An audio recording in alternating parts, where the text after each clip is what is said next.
नमस्कार, स्वागत छ हजुरहरूलाई नेपाली भान्सामा। आज म दुध मलाई पाउरोटी बनाउन गइरहेको छु।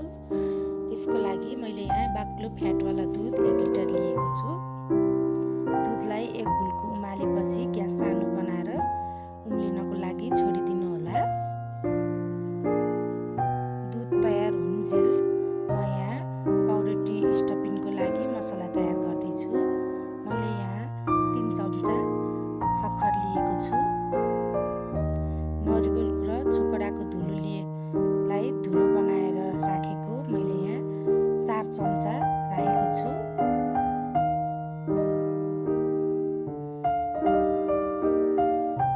त्यस्तै मैले यहाँ पिसेको चिनीलाई पनि 1 चम्चा एड गरेको छु।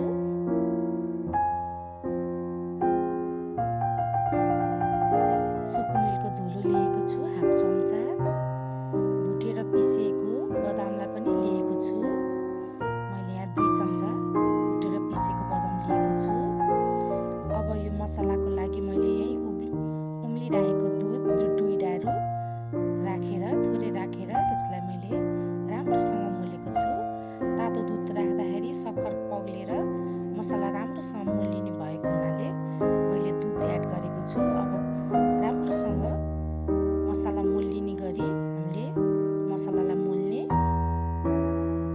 तातो दुध राखेको हुँदा मसला राम्रोसँग मोलिन्छ सक्खर पग्लेर। अब हाम्रो स्टफिङको लागि मसला तयार भइसकेको छ। अब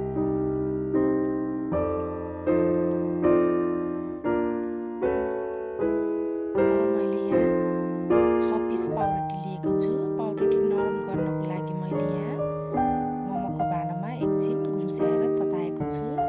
पाउरोटी लिँदा हजुरहरूले ताजा फ्रेस पाउरोटी लिनुहोला।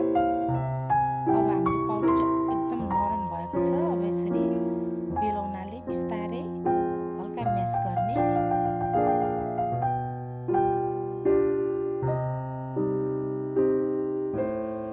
अघि बनाएर राखेको मसलालाई आधी चम्चा यसरी राखेर मैले यहाँ एउटा बिर्कोले सानो बनाएर काटेको छु।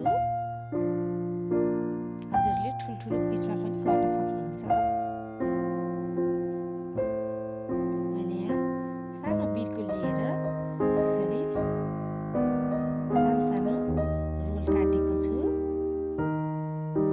दुध उम्लेर हाम्रो एकदम बाक्लो र राम्रो कलर पनि राम्रो आएको छ। मैले दुधमा थोरै चिनी एड गरेको छु। हजुरहरूलाई कतिको गुलियो खान मन लाग्छ त्यही अनुसार चिनी राख्नु होला। अब पाउरोटीलाई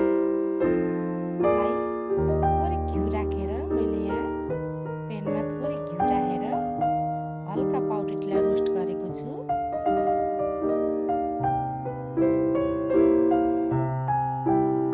मैले यहाँ पहिला सादा पाउरोटी रोस्ट गरिरहेको छु। अब बिस्तारै अघि हामीले बनाएर राखेको पाउरोटीलाई पनि राख्ने। थोरै घिउ राख्दै रातो हुने गरी सेकाउनु होला। अब राम्रोसँग पाउरोटी हाम्रो तयार भइसकेको छ। अब हामी बोलमा राखेर अघि हामीले राखेको दुध तयार भइसकेको छ। यसरी बोलमा राख्ने। हजुरहरूलाई कस्तो तरिकाले मनपर्छ त्यही अनुसारको काटेर यसरी राख्नु होला। अब हाम्रो उमालेको दुध एकदम बाक्लो भएको छ हेर्नु त। अब माथिबाट यसरी दुध राखिदिने। गर्मी महिनामा हो भनेदेखि हजुरहरूले फ्रिजमा राखेर खाँदा एकदम मिठो, बच्चालाई नि मनपर्ने एकदम मिठो हुन्छ। जाडो महिनामा हो भने तातै पनि खान सक्नुहुन्छ। अब हाम्रो दुध पाउरोटी तयार भइसकेको छ। हजुरहरूलाई यो रेसिपी मन परे घरमा पनि बनाएर खानुहोला। एकचोटि ट्राई गर्नुहोला। यो रेसिपी मन परेमा लाइक, सेयर, सब्सक्राइब र कमेन्ट पनि गरिदिनु होला।